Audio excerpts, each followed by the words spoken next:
la parole à Dominique pour présenter voilà, un peu voilà, les types de séjours comme jeune au pair et puis l'organisme Club Télé.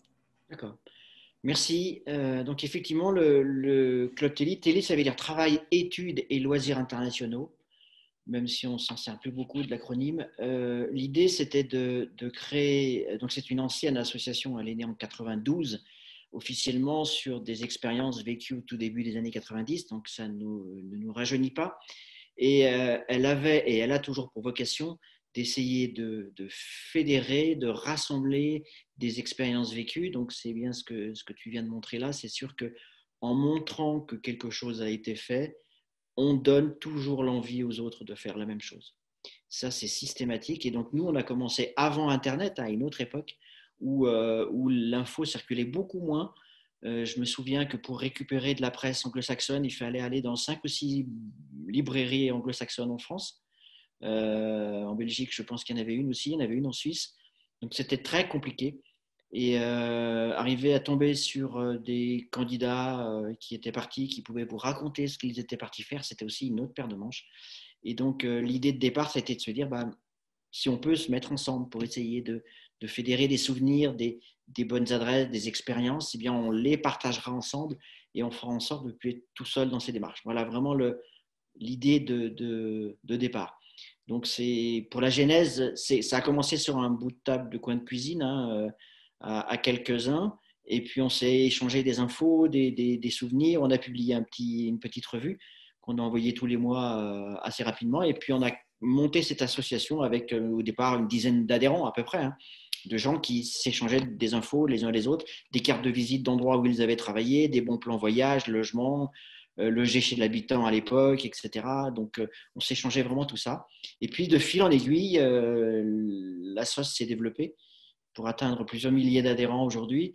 Et la philosophie de base, l'entraide est toujours là, à savoir qu'on tous les jours, on met en ligne des informations, des adresses. Ce matin, c'était sur quelqu'un qui est parti faire un VIE, une Donc ça forme en de a plein. stage, si vous voulez, aller aux Pays-Bas. Et cette jeune fille quitte son stage parce qu'elle a trouvé un emploi par ailleurs. Et donc, elle met l'info en disant, bah, tiens, moi, je m'en vais. Si quelqu'un veut ma place, voilà le lien pour postuler, etc. Et donc, le premier élément qu'on développe, c'est continuer à pouvoir comme ça se glisser des infos, des bons plans. On a eu il y a quelques mois en arrière un jeune qui a mis une annonce qui s'intitulait, enfin qui commençait par je suis actuellement en stage dans telle ou telle entreprise, je cherche quelqu'un pour me remplacer. Et en fait, l'entreprise s'est déchargée sur lui. C'est lui qui a été chargé de trouver quelqu'un pour le remplacer. C'est lui qui a fait le recrutement au lieu de l'entreprise, c'est lui qui l'a fait. Donc, ce genre de petites choses qu'on aime bien.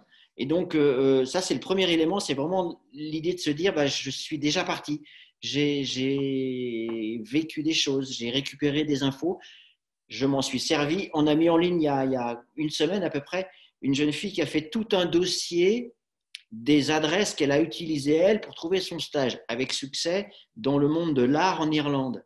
Et elle donne le lien des musées, des galeries, etc., l'adresse mail de la personne qu'il faut contacter, le lien pour poser sa candidature en ligne, etc. Donc, elle nous a fait tout un dossier qui doit faire à peu près 3 pages avec toutes les adresses. J'en ai plus besoin, je m'en suis servi. Si quelqu'un veut le dossier, je le mets en ligne pour que les autres puissent s'en servir. Donc ça, c'est le premier élément. Le deuxième élément, bien nous, de notre côté, on passe notre temps à prospecter des milliers d'entreprises à l'étranger depuis 92. On récupère des offres, on les filtre aussi, on ne diffuse que ce qu'on veut diffuser. Ça veut dire qu'il y a des choses qu'on met à la poubelle. On a déjà blacklisté des entreprises parce qu'on sait ce qui se passe chez elles, les arnaques qu'on voit parfois sur les réseaux sociaux, etc. Donc, on est très vigilant par rapport à tout ça. Donc, le deuxième élément, c'est une banque de données d'offres. Et le troisième élément, c'est un suivi. On a un chat, c'est ma collègue Catherine qui s'y colle toute la journée de 9h à midi et de 14h à 18h en général. Elle est devant son ordinateur et elle répond aux questions en direct. Elle donne des adresses, des infos, elle peut relire les CV, elle peut donner son point de vue sur le projet.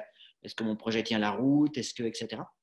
Et donc, ces 3 éléments sont là justement pour qu'entre voyageurs, on puisse se fédérer une entraide pour faire en sorte qu'on ne soit pas tout seul dans ces démarches, mais qu'on puisse vraiment se faire aider par une communauté. Voilà un petit peu le mode de fonctionnement de l'association. Et donc, pour en revenir donc, plus précisément sur le au pair, effectivement, le au pair fait depuis les origines partie des séjours qu'on propose. Et donc, on a deux approches différentes. La première, des offres qui peuvent être envoyées directement par les familles. Donc, la famille se décrit en disant, bah, tiens, moi, trois façons différentes même, je dirais. Donc, la famille se décrit en disant, moi, j'ai besoin de quelqu'un pour telle ou telle activité. Ça peut être une jeune fille qui, comme je le disais tout à l'heure, est actuellement au pair et qui va mettre l'info en disant, je termine ma mission au pair dans un mois. Si quelqu'un veut ma place, je vous parlerai de la famille, etc. Donc, ça, c'est le deuxième élément. Et le troisième élément, on est également en contact avec des agences au pair qui placent des jeunes filles et de temps en temps des garçons. Et donc, qui envoient des offres chez nous à la condition, c'est la condition pour que nous puissions les publier, que le candidat n'ait rien à payer. Contrairement à certaines agences dans d'autres pays, c'est le cas en France, je pense que c'est aussi le cas en Belgique, où là, les jeunes filles ont des frais de dossier à verser. Alors en France, ça peut aller de 150 à 350 euros à peu près. Eh bien, nous travaillons avec des agences qui ne font pas payer leurs services, juste les familles payent leurs services. Et donc, elles mettent en ligne des offres en disant, je cherche tel ou tel profil pour telle ou telle famille. Parfois, c'est toute une série d'offres qui sont mises en ligne. Et donc, nous mettons ça.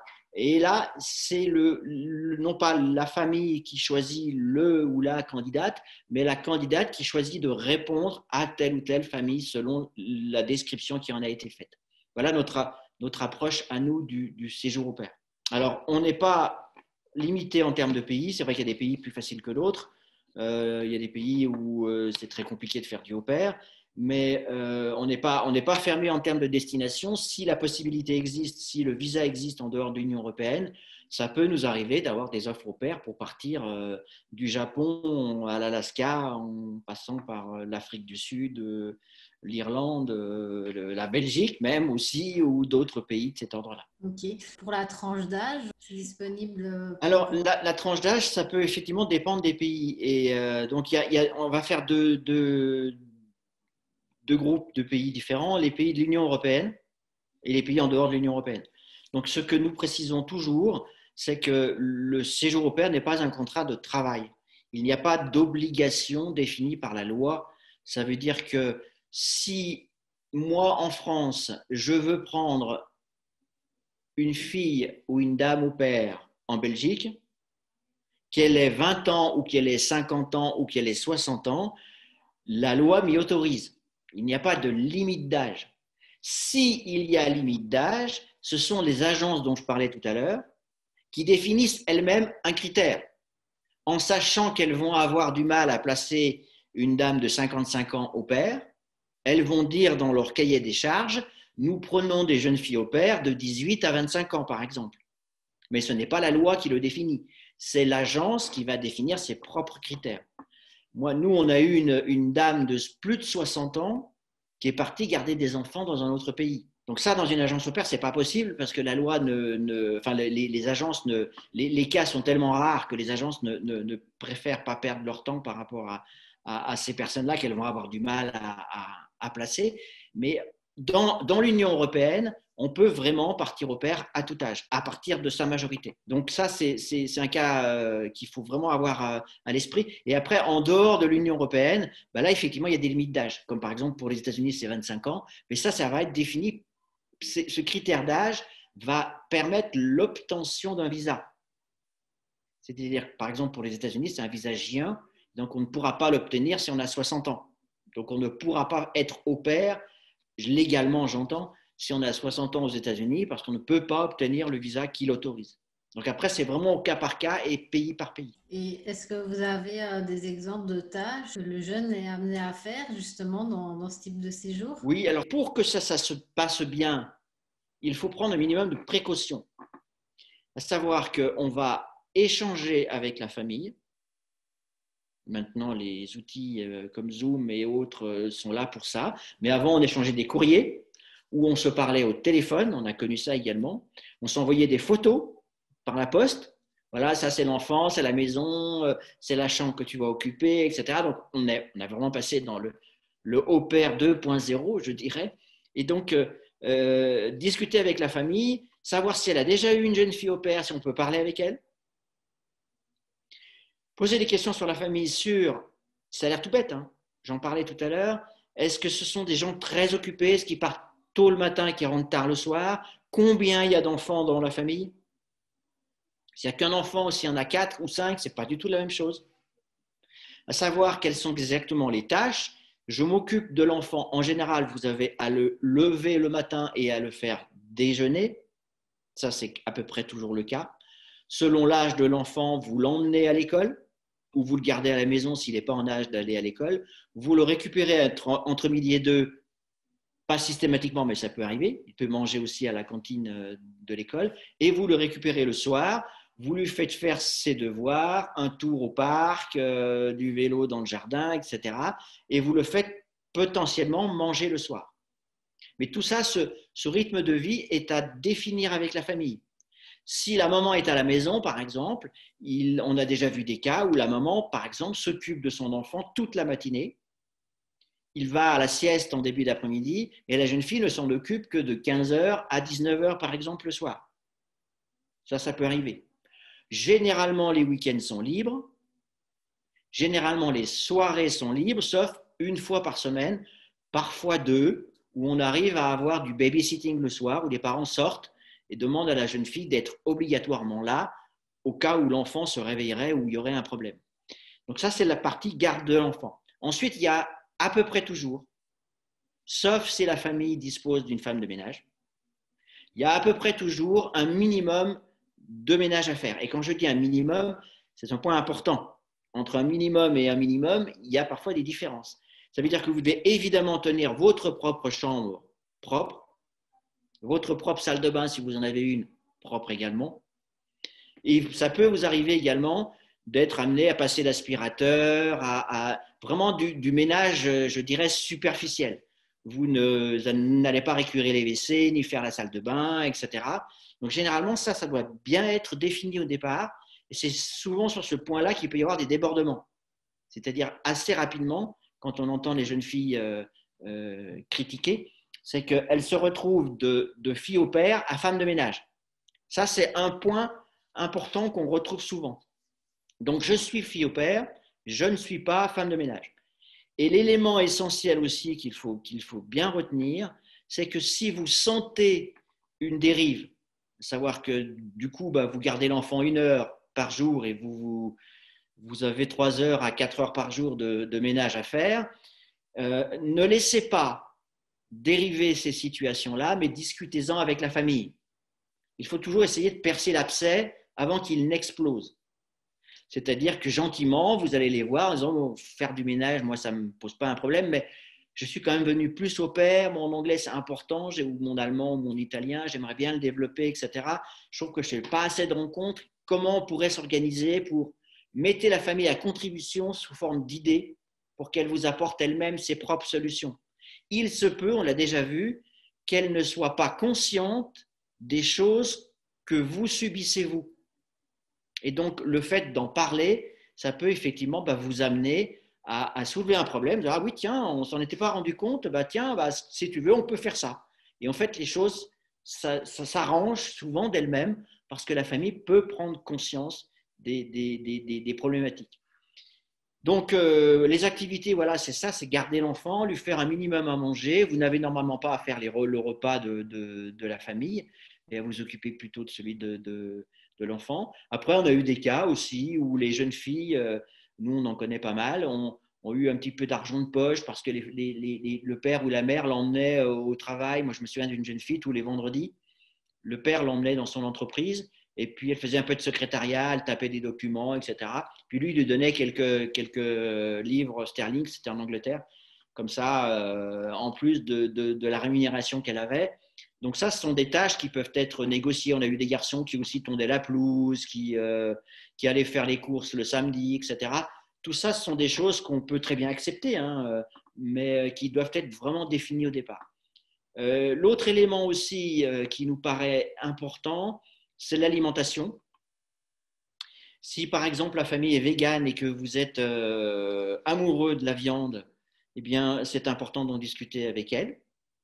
On a eu aussi des cas où des conflits, entre guillemets, s'étaient installés sur des problématiques religieuses. Il y a des familles qui sont très religieuses, qui peuvent imposer à leur jeune fille d'aller à l'église ou au temple, etc. Donc, tous ces éléments-là sont effectivement à définir. Si vous n'êtes pas religieux ou si au contraire la famille ne l'est pas et que vous souhaitez y aller, eh bien, tout ça, c'est des moments qui peuvent se discuter. Vous pouvez échanger avec votre famille. Après, les familles, moi j'ai ma propre fille qui est partie au Brésil, eh bien, elle a vécu des moments fantastiques avec la famille. La famille lui a proposé un séjour d'une journée dans un centre de personnes handicapées mentales, mais lourdes au Brésil.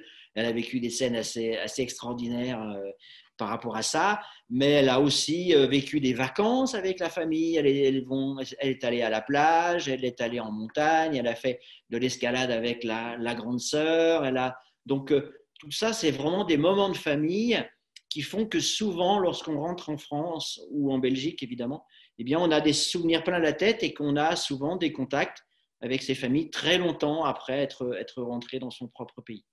Vous avez parlé de rémunération. Est-ce qu'une jeune fille au pair, quand elle part, soit d'office une rémunération dans n'importe quel pays où il Oui, pourrait alors ça, aller? c'est d'office. Ce n'est pas forcément appelé une rémunération. Ça va être une indemnité ou de l'argent de poche, si vous voulez, mais systématiquement. S'il n'y a rien, là, il faut réclamer parce que effectivement, hein, le travers, hein, c'est peut-être la nature humaine, je ne sais pas, c'est un autre débat, mais le travers, c'est qu'on n'y va pas pour se faire exploiter. Donc, on est censé avoir une rétribution ou de l'argent de poche par rapport à son activité qui varie de pays à pays et qui varie selon le nombre d'heures et selon le nombre d'activités. Vous avez la demi-au pair, où là, elle est, comme son nom l'indique, à moitié au pair. Donc, elle fait le reste de son temps autre chose. Vous avez des jeunes filles qui sont au pair, mais qui ne sont même pas logées par la famille, qui sont logées à l'extérieur. Vous avez la au pair, vous avez la au pair plus, avec l'idée que vous allez en faire un petit peu plus que la famille, que la fille au pair classique. Et vous avez même après la dénomination d'aide maman. Et là, quand on rentre dans l'aide maman, on sait qu'on va avoir la cuisine et le ménage à faire. Et parfois, nous, on en a connu qui faisaient 50 heures par semaine. Donc là, c'est des vrais salaires. C'est des vrais salaires que vous touchez. Hein. C'est plus de l'argent de poche. Donc tout ça dépend vraiment de l'appellation. Et comme je le disais tout à l'heure, ce sont des choses qu'on va définir dès le départ. Rien ne vous empêche de demander d'en faire plus si vous le souhaitez. Hein. Si vous avez besoin de gagner un peu d'argent, moi, je peux raconter plein de petites histoires comme ça qui éclairent un peu l'idée. Mais moi, je me souviens d'une jeune fille qui était partie et son copain venait la rejoindre pendant un mois à la fin de son séjour. Eh bien, elle a demandé à faire plus d'heures et plus d'activités pour gagner plus de sous pendant sa première période et elle a demandé à la famille d'être libérée le dernier mois pour pouvoir justement partir en voyage dans le pays, etc., avec son copain. Donc, tout ça sont des choses qui effectivement se discutent. Vous avez aussi beaucoup de jeunes filles qui font venir leurs copines et leurs copains. Ça, en théorie, rien ne l'interdit. Hein. Ce n'est pas leur famille même, les parents, etc. Donc tout ça, si ça vous traverse un peu l'esprit, c'est des choses dont vous pouvez parler avec la famille en disant bah, j'aimerais bien que mes parents viennent me voir au mois de mars. Est-ce que vous pensez que c'est possible il y a une chambre de libre, est-ce qu'on peut leur proposer, etc. Toujours discuter avec la famille. Il y a souvent moyen de s'entendre. Est-ce qu'il y a un temps de séjour minimum ou maximum? Alors, il y a trois phases, on va dire. Il y a la phase classique, qui est la phase de 1 an, où là, généralement, ce n'est pas systématique, mais généralement, beaucoup de départs se font à la rentrée, c'est-à-dire septembre, octobre, et peuvent durer jusqu'à juin, juillet, donc une année calendaire. Donc ça, c'est la première phase qu'on rencontre assez souvent. Ensuite, vous avez une phase estivale, qui est quand même plus rare, mais qu'on rencontre aussi. Le club diffuse des offres de au pair que pour l'été. Donc là, vous avez juillet-août. Alors, je ne vous cache pas que c'est plutôt sympa en général, parce que juillet-août, les familles sont en vacances et vous emmènent avec. Donc, vous allez vous retrouver à Ibiza, sur l'île de Kos en Grèce ou à Malte, alors que vous étiez parti au pair en Angleterre, par exemple. Donc ça, c'est plutôt sympa. L'été, on est détendu, c'est moins stressé, que les parents sont moins stressés, n'ont pas de rythme dramatique comme certains peuvent avoir. Enfin, je ne sais pas en Belgique comment ça se passe, mais il y a certaines familles qui prennent des filles au père. Je peux vous dire que ça pulse, hein. Le matin, c'est parti bonne heure. Le soir, c'est rentré tard le soir. Donc ça, c'est parfois pas très drôle. Mais l'été, voilà, c'est un moment de détente où les choses sont beaucoup plus calmes et beaucoup plus sympathiques. Et puis après, vous avez des tranches. Des tranches généralement de 3-4 mois qui peuvent avoir lieu dans l'année, à l'automne et au printemps. Voilà à peu près les cas de figure qu'on... Si un jeune veut bénéficier voilà, de vos offres et de votre accompagnement, comment est-ce que ça se passe? Alors après, le club est une association, comme je l'ai dit tout à l'heure, elle travaille donc de deux façons différentes.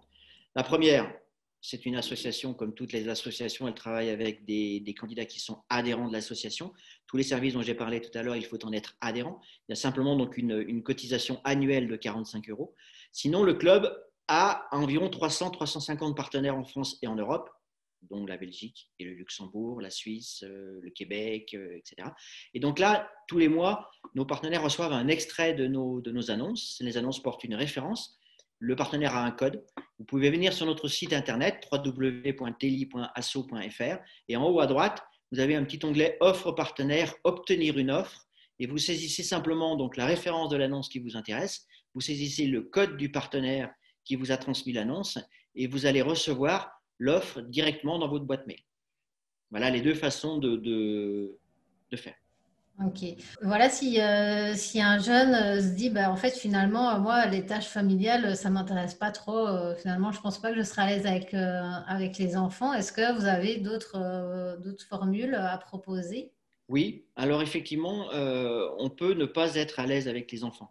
Moi, je me souviens d'une jeune fille qui nous avait téléphoné, qui m'appelle en me disant, j'aimerais être fille au père. Et puis je gratte un peu le truc, je discute avec elle, et elle finit par me dire en toute franchise, ah non, mais moi, les enfants, je ne peux pas supporter. Tel quel. Donc là, je me suis dit, ça va être mal parti pour être père. Et donc, on peut effectivement être dans le cadre que j'ai défini tout à l'heure. Je voulais juste peut-être faire aussi une parenthèse pour les garçons.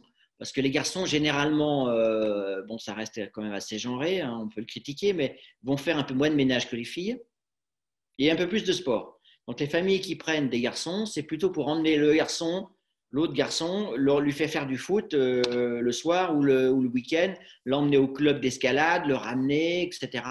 Et puis, parfois, dans certaines familles, c'est plus sécurisant d'avoir un garçon qui ramène son enfant qu'une jeune fille. Donc, généralement, on fait un peu moins de ménage. Donc, si c'est vraiment le côté ménage qui vous horripile, si vous êtes garçon, vous pouvez peut-être passer un peu à côté. Mais sinon, si après, oui, ça c'est un élément important aussi, moi je le répète souvent et j'en profite pour insister, vous n'êtes pas, après je parlerai des conditions et des autres possibilités, vous n'êtes pas la maman ou le papa de l'enfant. Ça veut dire quoi? Ça veut dire que cet enfant, il a une éducation.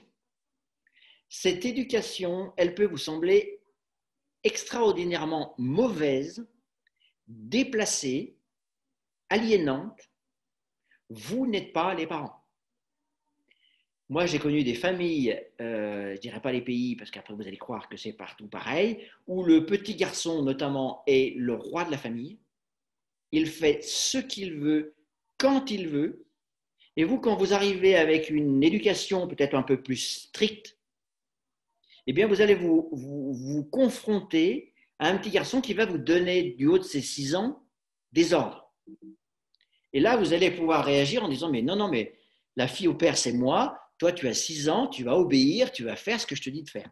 Et là, généralement, vous partez au conflit parce que vous allez vous rendre compte que cet enfant va tout de suite aller voir son père ou sa mère qui va, dans la foulée, venir vous expliquer que ce n'est pas comme ça qu'on élève un garçon dans cette famille. C'est moi le père, c'est moi la mère, je sais comment gérer mon enfant. Donc ça, c'est important aussi de bien vous rendre compte que l'éducation que vous avez reçue, vous n'avez pas forcément à la transcrire sur l'enfant que vous allez avoir à garder. Parfois, il faut garder les points dans ses poches, ça arrive aussi, mais ça, c'est aussi un élément qui peut être important à noter. Et j'en arrive à la seconde phase, à savoir que si vous êtes largement capable de dire, bah, écoute, si on t'a éduqué et que tu as le droit de monter sur la table et de sauter par terre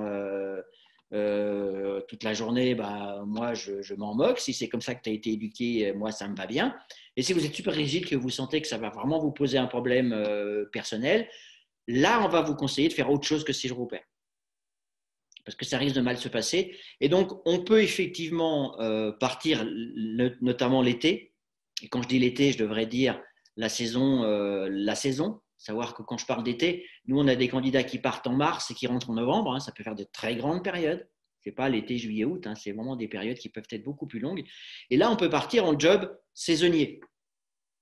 Et on peut même être logé et nourri. Donc, on n'a plus forcément l'aspect un peu famille des choses, mais on va se retrouver aussi à gagner, cette fois-ci, plus d'argent, d'avoir une autonomie qui va être accrue. Donc, il y a des candidats aussi qui aiment bien vivre un peu leur vie. On parle souvent de sortir de sa zone de confort, de sortir de son cocon familial. Eh bien, la mobilité internationale, pour nous, c'est ça. Moi, je fais des conférences assez régulièrement et j'explique, je ne sais pas comment s'appelle le service en Belgique, mais en France, ça s'appelle la sécurité sociale. Et je leur explique en rigolant à moitié que la mobilité devrait être remboursée par la sécurité sociale en France. Pour leur faire comprendre que les gens qui rentrent ne sont jamais les mêmes que ceux qui sont partis. Tellement ça leur fait du bien. Et partir comme ça dans un contexte estival et travailler à la ferme, travailler dans un camp de vacances, travailler dans un camping, travailler dans le tourisme, vendre des glaces sur la plage, etc., avec un droit d'autonomie, c'est-à-dire logé par l'employeur ou pas, ça, c'est de l'ordre du réalisable. Tout le monde peut faire ça. Même si ça nous fait une peur monstrueuse que de se dire je vais être tout seul, mes enfants, ma famille n'est plus là, mes amis non plus, comment je vais survivre à tout ça. Moi, je vous invite quand même à passer cette peur qui semble au départ normale, à passer cette peur et à vraiment tenter, essayer l'opération. Vous allez voir qu'en rentrant ou très vite sur place, vous allez rire des peurs que vous aviez. Et vous allez découvrir qu'en fait, c'est largement faisable, que des milliers d'autres gens l'ont fait avant vous et vous verrez que c'est contagieux et que vous n'aurez même qu'une seule envie, c'est de recommencer.